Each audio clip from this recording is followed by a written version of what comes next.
هل أتاك حديث الغاشية وجوه يومئذ خاشعة عاملة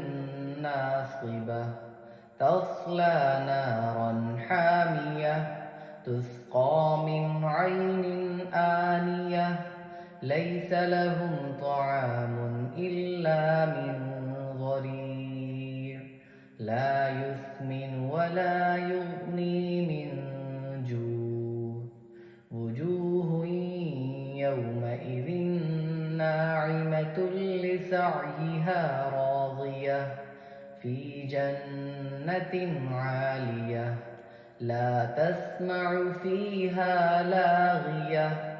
فيها عين جارية فيها سرر مرفوعة وأكواب موضوعة ونمارق مصفوفة وزرابي مبثوثة أفلا ينظرون إلى الإبل كيف خلقت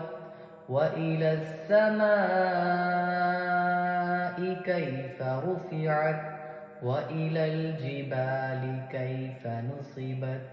وإلى الأرض كيف سطحت فذكر إنما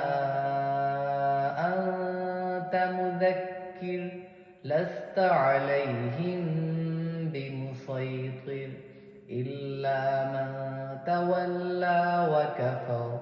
فيعذبه الله العذاب الأكبر إن إلينا